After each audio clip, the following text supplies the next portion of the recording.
Bien amigos, hoy es 7 de agosto. Estoy haciendo este video, un día nacional, patrio, posesión del nuevo presidente, deseándole lo mejor. En fin, el tema al que me voy a adentrar pues es referirme a lo que se condensó en esta jurisprudencia radicado 5637 de ahorita del 10 de julio de la doctora Patricia Salazar Cuéllar. Como quiera que en días pasados pues estuvo aquí el magistrado auxiliar Luis Fernando Bedoya, quien pues trabaja en ese despacho de la doctora Patricia Salazar, y nos hizo una disertación supremamente importante en el tema de prueba en casos de delitos contra menores de edad. Y les digo que se condensa allí en esta sentencia que aparece pues con los ítems en el margen derecho, pues, se puede apreciar pues por lo menos los 3 capítulos, digamos, los que se maneja por parte de la Corte en esta decisión, el tema de la prueba pericial, y entonces se escinde en el punto 6.1 hasta el 6, hasta el punto, el 6 punto, bueno, hasta aparece pues el tema de la delimitación del tema de prueba y la explicación de pertinencia de las pruebas que las partes pretenden utilizar para soportar sus teorías factuales. Así se comienza el temario. En el 6.2 abordan lo de la prueba pericial, regulación de la prueba pericial, y entonces se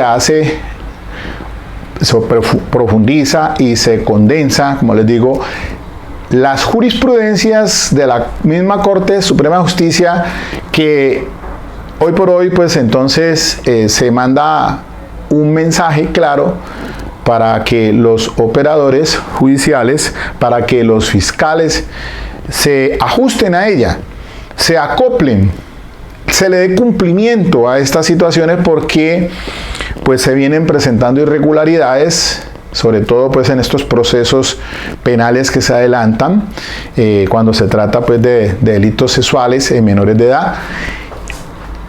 Y allí pueden ustedes apreciar entonces todo el trabajo que se hace sobre la regulación de la prueba pericial. Después, en el punto 6.3, el manejo de los testimonios de los niños que comparecen a la actuación en calidad de víctimas. Pero ese no me alcanza allí en el tablero pues a colocarlo, pero en ese tema, en el manejo de los testimonios, entonces se abordan otros interesantes temas, como son por ejemplo el derecho de confrontación como garantía judicial mínima en el ámbito de la prueba testimonial, la relación que existe entre el derecho de confrontación y la prueba de referencia, las obligaciones de proteger los derechos de los niños al interior del proceso penal, la protección de los derechos de los niños para justificar la limitación, más no, oiga bien, la eliminación de las garantías mínimas del procesado. Después entonces se habla entra el tema de la mejor evidencia, y para ello se desarrolla en el ítem 6.35. Si se opta por presentar como prueba una declaración rendida por fuera del juicio oral, debe procurarse que la misma contenga información suficiente para su valoración. Luego en el siguiente punto, la obligación de procurar la mejor evidencia y el contenido de la declaración rendida por fuera del juicio oral. El trámite para la solicitud de incorporación de la prueba de referencia. La prohibición de basar la condena exclusivamente en prueba de referencia. La utilización de las declaraciones anteriores cuando el testigo se retrata o cambia su versión en el juicio oral. Y en el 6.310 dice la articulación de las reglas que rigen la prueba pericial y las atinentes a las declaraciones rendidas por menores de edad por fuera del juicio oral. Y en el último punto 6.4 aborda las reglas para la utilización de la prueba de refutación con el propósito de impugnar la credibilidad del testigo. Aquí se hace énfasis en una sentencia del 2014 que es la 43749. creo que esa es de Eugenio Fernández Carlier, para impugnar la credibilidad de los testigos que se pueden utilizar evidencia de refutación.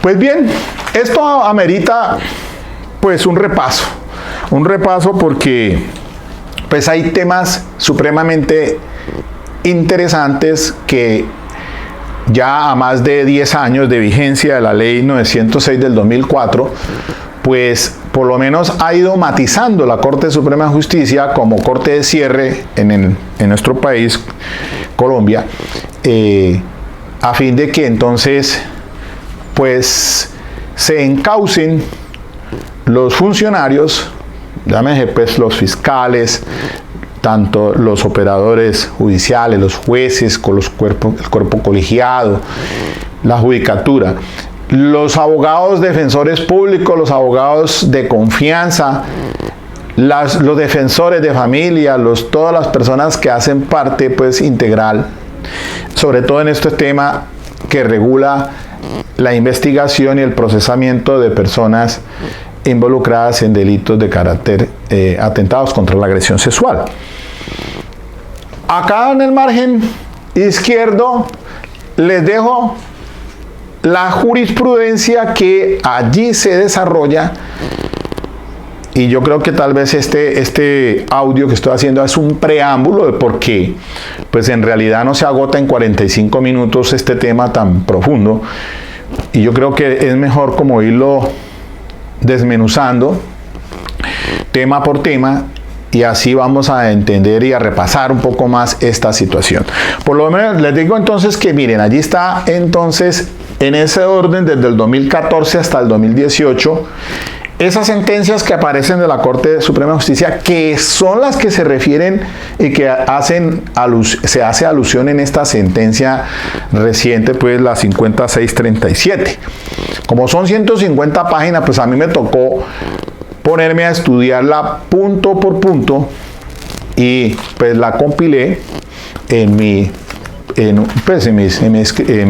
personal escrito, y entonces tengo una orientación ya como para que empezar a que miremos más a fondo, porque la disertación del magistrado la hizo en 1 hora 15 minutos y la dividí en 2 audios, ustedes pueden ver allí, y pues en realidad que eso no se puede desarrollar apenas en 1 hora cátedra.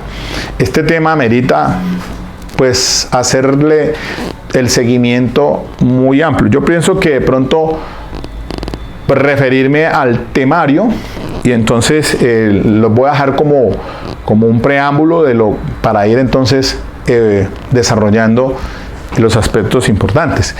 El mensaje que se da, por lo menos del magistrado, es que como se trata de un problema enorme frente a los actos de investigación, cuando se tratan pues de delitos de agresión sexual, y básicamente el mensaje que se está enviando por parte de la Corte es: señores fiscales, como ustedes tienen una limitación del artículo 381 de que no se puede condenar única y exclusivamente en prueba de referencia, y que entonces la problemática que se da al día cuando se lleva a juicio oral a los menores que han sido víctimas de estos delitos, pues ahí tienen problemas, porque pueden suceder muchas eventualidades. El menor entra en cámara Gesell, no responde parcialmente o no responde, o cambia su versión. Problemáticas allí que vulneran el derecho de confrontación, que es uno de los derechos, un principio fundamental de este sistema, que es el de poder ejercer la contradicción, el contrainterrogatorio, cuando se tiene a estas personas, a estas víctimas. Y por la esencia y la condición de la víctima, pues obviamente que la Corte ha venido diciendo de que a fin de evitar que se revictimicen, o sea que para que no llevarlos a juicio oral, entonces ahora se reclama la mejor evidencia y para ello está la prueba anticipada. Y no solamente para esta clase de delitos contra menores, sino otros delitos graves que se puedan cometer en menores.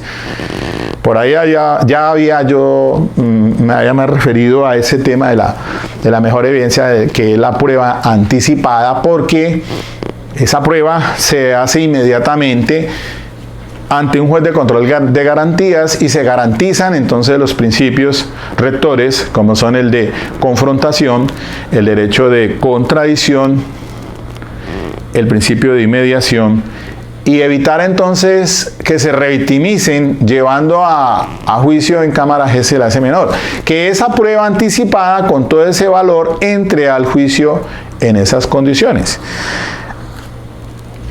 Ahora, también el mensaje claro que se está dando es que cuando se trata de declaraciones rendidas por menores víctimas de delitos sexuales antes del juicio oral, pues se existía, en torno a ello existían una dinámica antes de entrar en vigencia la ley 1652 del 2013, porque ahora por lo menos el artículo 438 en su literal E, si mal no estoy, dice pues que esas declaraciones rendidas por los menores antes del juicio oral, esas entrevistas que se les toman, pues pueden ser prueba de referencia. Entonces, en la preparatoria se está indicando, en la preparatoria se indica la Corte, en la preparatoria es el momento en el que se debe solicitar y justificar por qué razón esa declaración rendida por el menor antes del juicio oral la va a llevar como prueba de referencia.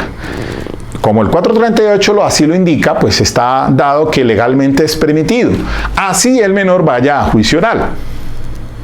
Pero si se tiene una mejor evidencia, que es la prueba anticipada, a pesar de que pues la norma dice que en algunos casos que se presentan ese tipo de prueba anticipada, llegando a juicio oral debe repetirse, dice la norma. Sin embargo, pues esta como mejor evidencia podría entrar como una prueba directa al juicio oral.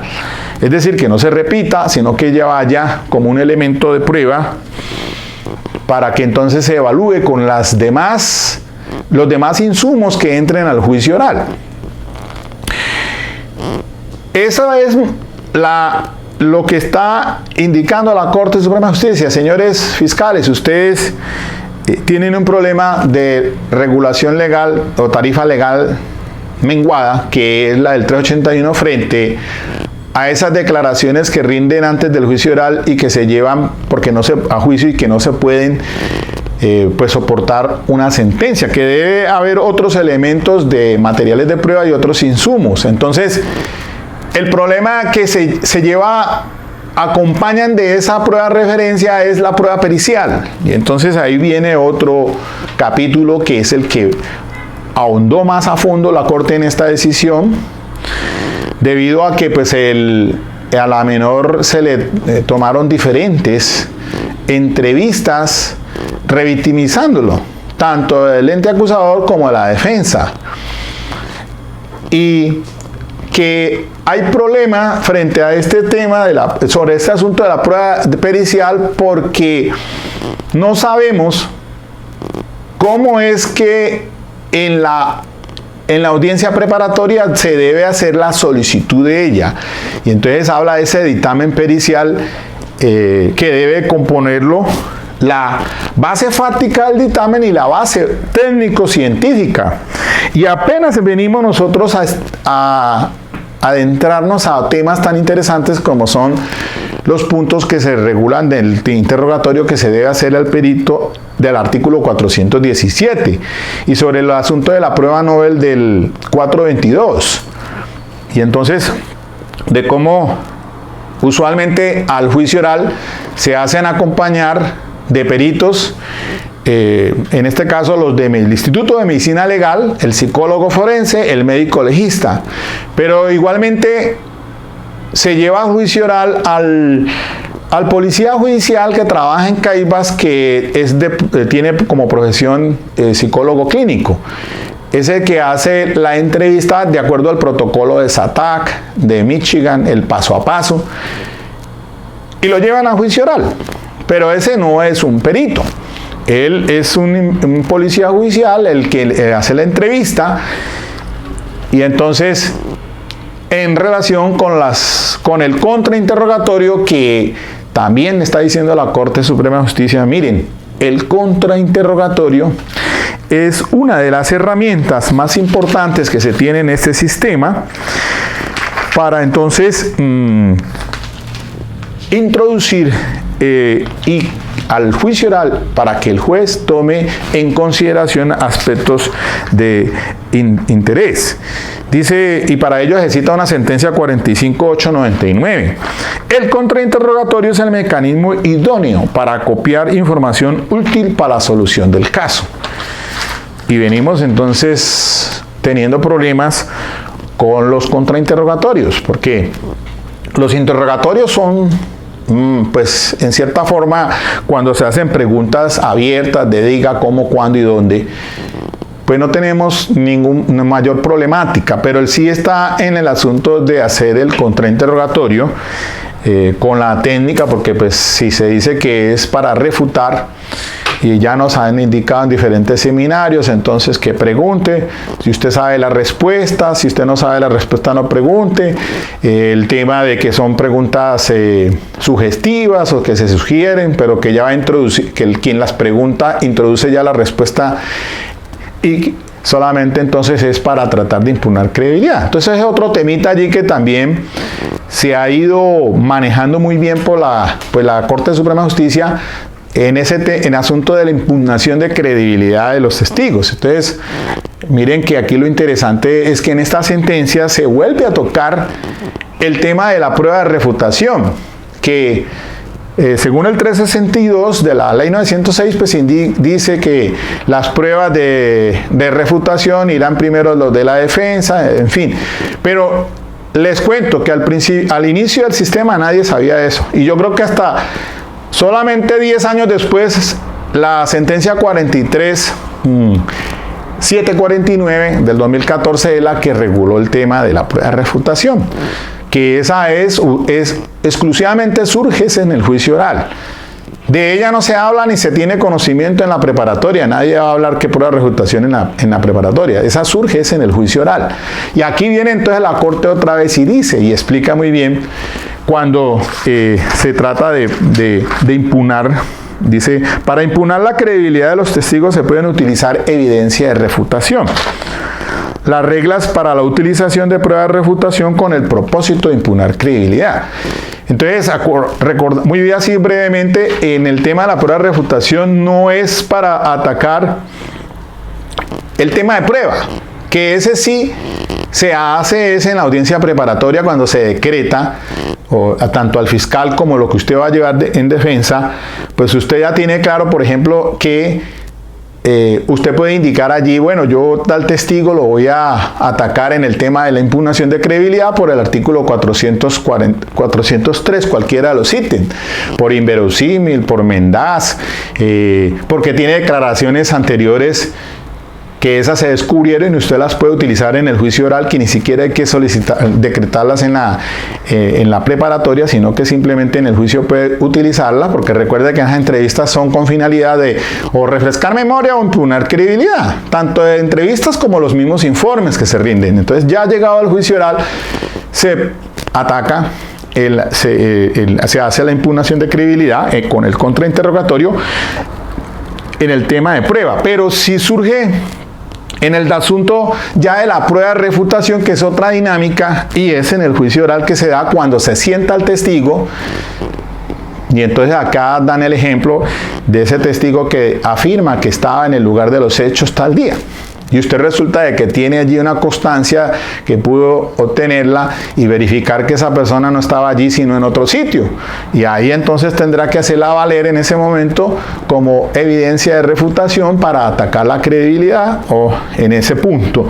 Pero eso surge en el juicio oral, frente a esos clases de testigos. Entonces es una cuestión, miren ustedes, la variante que se puede dar, ¿no?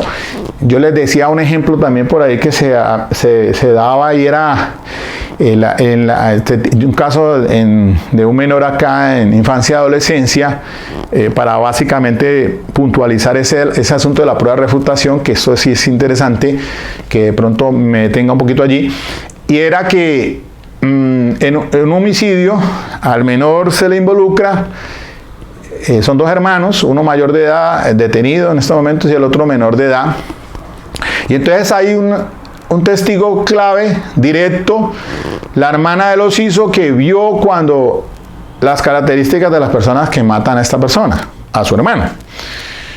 Se adelanta la investigación, vamos ya a audiencia de acusación preparatoria, y resulta que por acá en la preparatoria se obtuvo un testimonio, una entrevista de la mamá de los hizo. O sea, de la mamá del testigo que está afirmando que vio cuando estas dos personas le disparan a su hermano. Y resulta que la mamá aparece diciendo que eso es falso, que eso es mentira, porque su hija no se dio cuenta de eso. Entonces ya aparece un tema de impugnación de credibilidad, y habría que entonces, en el desarrollo del juicio oral, hacer valer esa entrevista que es posterior. No se tenía conocimiento aún en la preparatoria, sino es en el juicio oral, para impugnar la credibilidad de ese testigo que se sentó allá. Se sienta la hermana de los hizo a decir y a afirmar esto, y entonces ahí mismo tendrá que solicitarse al juez que permita esa entrevista que aparece ya en el juicio oral, para impugnar la credibilidad de ese testigo. Ese es el ejemplo más clásico, diría yo, aparte del que menciona la Corte Suprema de Justicia. Pero es un tema que, miren, el prueba de la refutación no es un tema que se trabaja en la preparatoria, sino es en el juicio oral. Se justifica en el juicio oral, porque no es en cuanto al tema de prueba, sino del manejo de evidencia o de credibilidad de ese testigo, diciendo lo contrario. Entonces ya sería para refutar ese asunto, básicamente pues en cuanto a la mendacidad que está diciendo el testigo. Eso es más o menos, a grosso modo, lo que podría decirse. Luego entonces miren lo trascendental que aparece ahora la Corte Suprema de Justicia, desmenuzando punto a punto el tema sobre el manejo de la prueba pericial. Vuelven otra vez a recabar entonces el derecho de confrontación, que si se debe tener es el testigo ahí cara a cara, face to face, en el juicio oral, para poder ejercer el contradictorio, para poderlo contrainterrogar, y que el juez es el que tiene que allí, bajo el principio de inmediación, porque lo tiene al frente, para evaluar si ese testigo está cumpliendo con los requisitos del 402. Entonces, para darle la apreciación testimonial.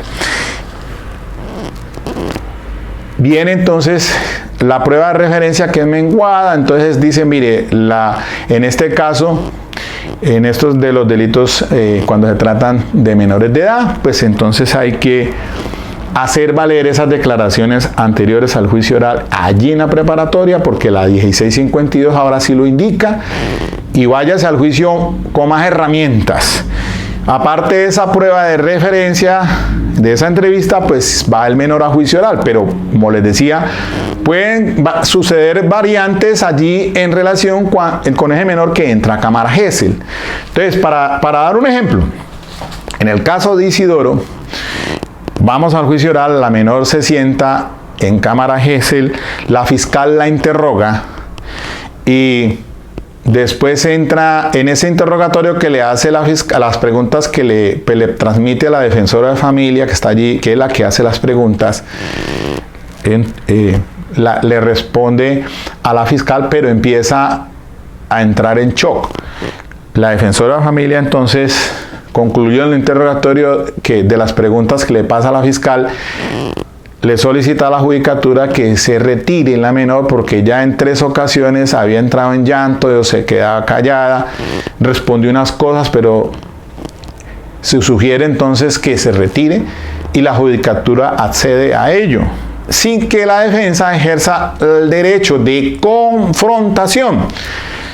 En este caso, el juez valora o tiene en cuenta ese testimonio de la menor. Y le decía yo en la apelación que estoy esperando que me la resuelva el Tribunal Superior de Cali, que no podía darle ese valor toda vez que se burló el principio rector de confrontación, que es el pilar del sistema. Por eso la Corte insiste, traiga mejor evidencia, la prueba anticipada y declaraciones anteriores al juicio oral, pero bien diseñadas, bien estructuradas,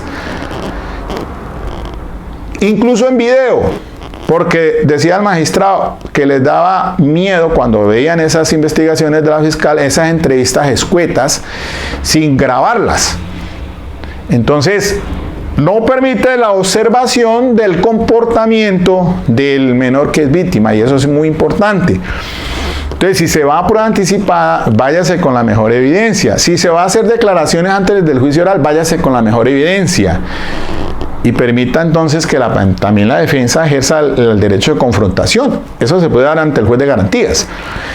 Pero si se va al juicio oral, miren esta situación entonces donde la menor se retiró, no pudo ejercer el derecho de confrontación. ¿Qué valor tiene ese testimonio? Para mí no tiene valor. Lo que tuvo que haberse tenido en presente son las declaraciones que rindió el menor antes del juicio oral. Entrevistas al de psicólogo de Caibas, entrevista al psicólogo forense, entrevista al médico legista en el anamnesis. Entonces mire lo que viene a decir la Corte ahora también. Es que si bien es cierto la prueba pericial es acta y directa, pero respecto de lo que está examinando el perito, no en lo que le cuenta el menor que es víctima, porque eso es prueba de referencia. Y en esas condiciones, la exigencia a partir de la 1652 es que el fiscal tenía que haberlo solicitado como tal en la preparatoria. Y en este caso de Isidoro no se hizo. La fiscal no pidió que se tuviera esas entrevistas como prueba de referencia. Luego entonces el juez lo que tiene es un testigo de oídas, y por eso citaba una sentencia del mismo Tribunal Superior de Cali, que en esas condiciones donde no se solicita como prueba de referencia y se tiene o las quiera tomar en consideración el juez, pues se equivoca, porque realmente ese testimonio no es prueba de referencia, sino si acaso de oídas. El de la mamá, el de la tía, el que le cuenta, el que no sé qué. Todos son testimonios de oídas. Y quieren entonces ligar una sentencia con una prueba pericial mal estructurada. Entonces, les decía las situaciones las variantes que se pueden presentar. Para no desplayarme allí ya en ese punto, creo que esperemos a ver qué dice el Tribunal de Cali. Yo creo, y le pongo el 90% de positivismo de que tiene que revocar esa sentencia contra Isidoro de los 13 años. Porque los insumos no daban para sentencia, y los que yo llevé al juicio daban otra variante, otra hipótesis. Y recordemos que entonces ante hipótesis que se presentan en el juicio oral, tanto el fiscal como la defensa, pues lo que plantean es el indubio pro reo. Otra situación y variante que se puede presentar es que entonces el menor se retrate. Puede pasar, por X o Y razón, como puede suceder con los adultos que se van a juicio oral a declarar, se retratan. Entonces el problema allí que se tiene y la dinámica es hacer valer esas declaraciones antes del juicio oral, porque volvemos a ese tema donde se está diciendo por la Corte de que el testigo tiene que estar disponible en el juicio oral. Y un testigo que va al juicio oral pero se queda callado, ese no se retrata, sino el testigo hostil, el que se queda callado. Pues ese es como si no estuviera disponible. Se hace valer entonces la declaración antes del juicio oral a través de la lectura por parte del funcionario que la está introduciendo o que la solicita, en ese caso el fiscal. Como testigo adjunto, pero como en estas condiciones tiene el valor de prueba de referencia, sería una prueba menguada, de acuerdo al 381. La cosa diferente es cuando se retracta, porque entonces ahí sí el testimonio adjunto aparece ya en su plena perfección, de que se hace valer entonces esa declaración antes del juicio oral con relación a lo que está diciendo allí, para que el juez se tome y analice a cuál le va a dar crédito, si a la que se rindió antes del juicio oral o lo que está diciendo allí en el juicio oral. Entonces, es una ese testimonio o esa declaración antes del juicio oral es una elongación de lo que está diciendo allí, por eso se habla del testimonio adjunto, para hacerlo valer como... Entonces tiene valoración de prueba directa. Ahí sí, el testigo está disponible, lo que pasa es que se echa atrás, se reversa, por X o Y razón, y entonces tiene que entrarse a hacerse valer con la técnica.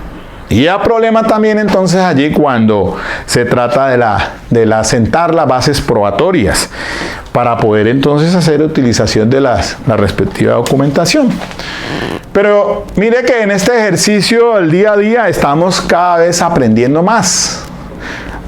Nadie puede decir que tiene la última palabra. Y por eso yo les insisto de que las experiencias repetidas son las que te dan las habilidades. Solamente yendo al juicio oral es que aprendemos. Pues como a inicio del sistema, pues se quería era que todo se fuera casi que se va muchas veces por terminación anticipada, sea por aceptación de cargos o por los preacuerdos. Entonces es una franja muy bajita la que va a juicio oral. Algunos delitos que no se llega a ningún acuerdo, pues entonces son los que se están yendo a juicio oral. Y allí es donde entonces se da la dinámica, porque pues esas habilidades se adquieren teniendo todos los días la experiencia allí, la dinámica, dígase usted el contrainterrogatorio, sobre sentar las bases o la introducción de documentos, en fin. Pero un mensaje muy claro de la Corte Suprema de Justicia es que frente a estos delitos, pues hay lo que se conoce en el derecho español de la corroboración periférica, porque como son delitos que se dan al interior a puerta cerrada, donde está víctima, victimario, y muchas veces se tiene poco elementos de prueba o insumos que acompañen a esa denuncia que se presenta. Entonces, ya es importante volver entonces a revisar todas estas sentencias y pues como les dije, esto es un preámbulo. Yo pienso que sería bueno entrar a desarrollar esos temas punto por punto para darnos entonces una mejor apreciación y volver a repasar, volver otra vez entonces a hacernos referencia de las sentencias de la Corte que trabajan. Ya para cerrar finalmente, yo puedo darles aquí un resumen. Por ejemplo, lo saqué y lo tengo de esta manera. Miren ustedes para que tomen nota y se vayan a esas sentencias. Miren, en el ítem 6.1, sobre la delimitación del tema de prueba y la explicación de pertinencia de las pruebas que las partes pretenden utilizar para soportar sus teorías factuales. Dos sentencias, 46.153 del 2015, la autora Patricia, 44.599 del 2017. En el ítem 6.2, la regulación de la prueba pericial, se tocan varias sentencias, 39.559 del 2013, esa no está allí, 45.899, esa sí aparece, del 2017, la 47.423 del 2018, la 42.631 del 2018. Desarrollan esos aspectos de la regulación de la prueba pericial. Ítem 6.2.1, la base técnico-científica del dictamen. Bueno, ahí no. 6.2.2, la base fáctica del dictamen. Se hace referencia a esa del 25.920 del 2007, del doctor Javier Zapata Ortiz, del caso del Campín de Bogotá. Por ahí esa sentencia, imagínate, de las primeras que arrancó en el sistema, La radicación 51882 del 2018, reciente, la 50637, pues es la que estamos abordando. En el ítem 6.2.3, el perito como testigo, se puede revisar la 46153 del 2015, ya la cité, de Patricia. 6.2.4, la explicación de la conexión que existe entre la base fáctica y técnico-científica del dictamen. 6.2.5, pasos para la solicitud y práctica de la prueba pericial. En esa se pueden consultar la 43916 del 2016 y 47423 del 2018. 6.2.6, escenarios procesales para solicitar la prueba pericial y demostrar los respectivos requisitos de admisibilidad. Consultar la 34514, esa es del 2015. 6.2.7, sobre la prueba pericial y la protección de los derechos fundamentales al interior del proceso penal. 6.3, ya arrancamos con otro tema, que es el del manejo de los testimonios de los niños que comparecen a la actuación penal en calidad de víctimas.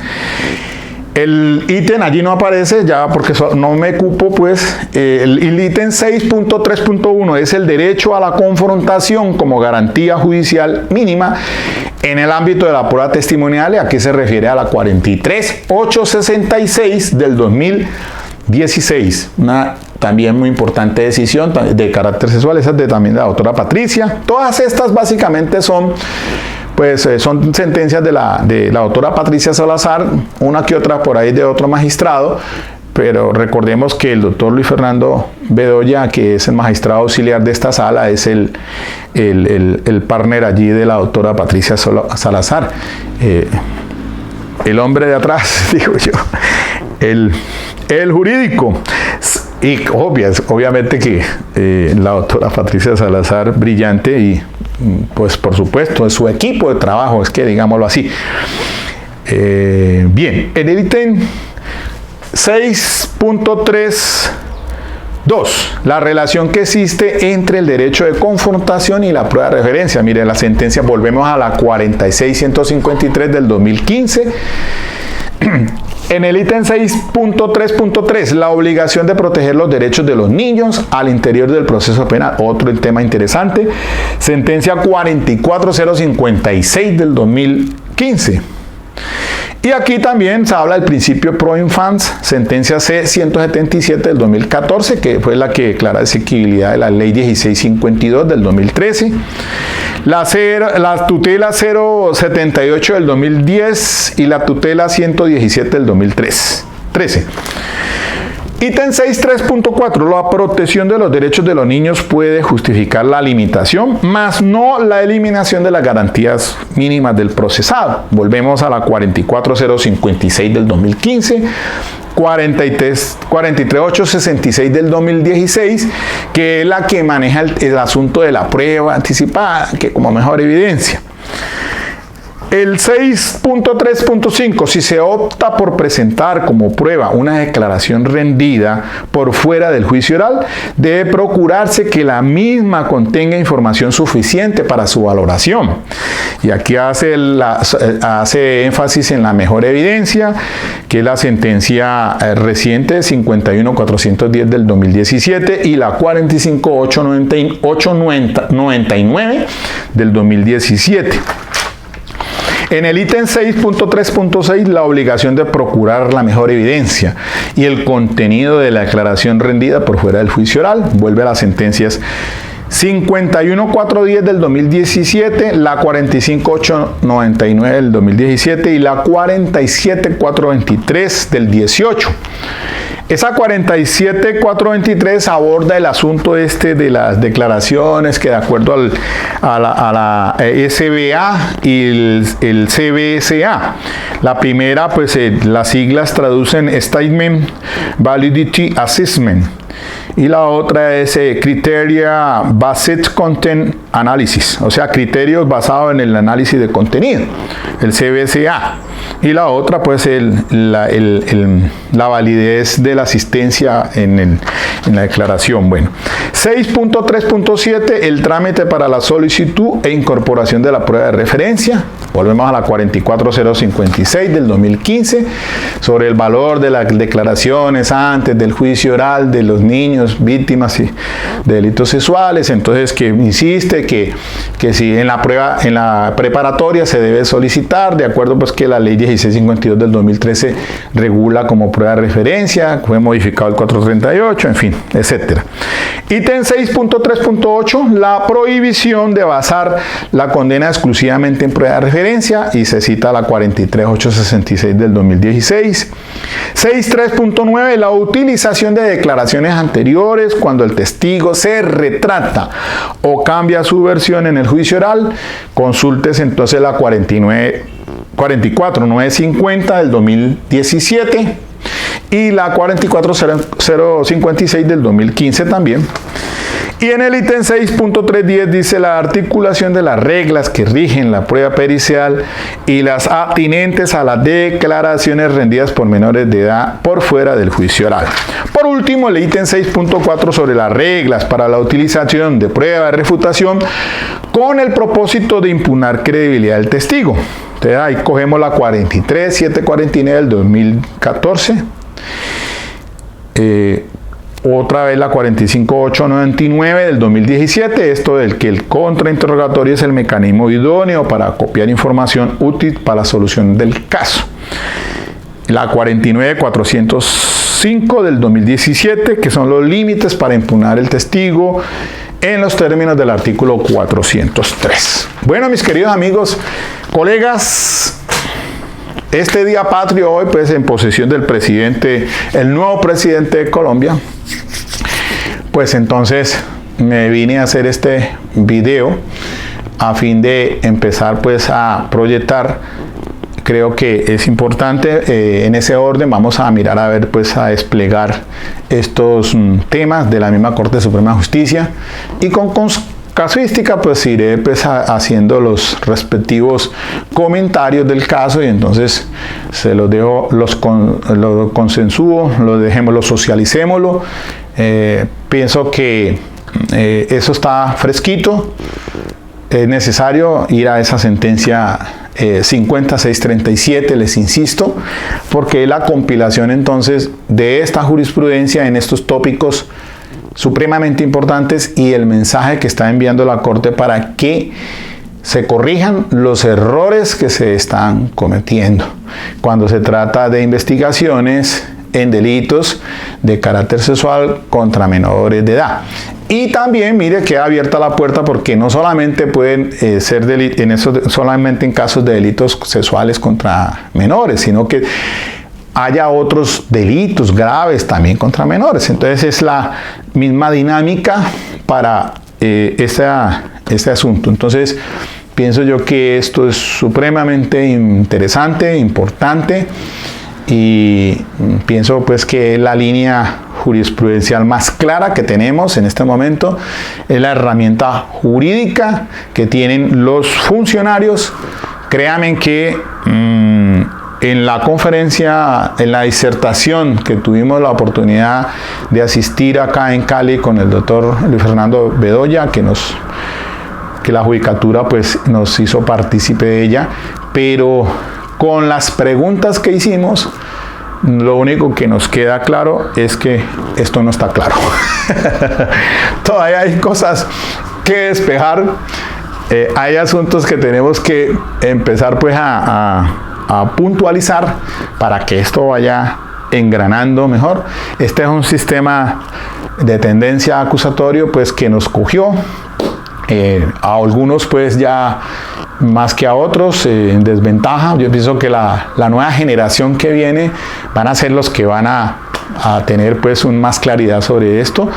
Lo que se está dando en las universidades, que pues quienes son docentes y transmiten sus ideas, sus conocimientos para aquellos profesionales que hoy están saliendo a litigar en esto del derecho penal. Una invitación cordial a ustedes para que, sé que hay muchas personas que pues escuchan estos audios, me dicen, me dan gracias, y eso es el mejor estímulo que yo puedo recibir cuando me dicen, hombre Miguel, gracias, no muchos hacen esto, no disponemos del tiempo para hacerlo, a mí me nace realmente. Yo no soy docente en la universidad de Sacá, me ofrecieron una docencia en la universidad, pero la verdad es que como defensor público en infancia y adolescencia me queda pues como difícil por aquello de asistir a audiencias y no sé. Entonces pienso que este canal de YouTube pues sirve para difundir el pensamiento, es más que todo con eso, y que ustedes tengan allí un referente al cual puedan consultar. Bueno, hora cátedra, 45 minutos, pienso yo que es suficiente. Ahí vamos entonces a mirar cómo empezamos a desarrollarlos. Bueno, ok, mis queridos amigos, me despido.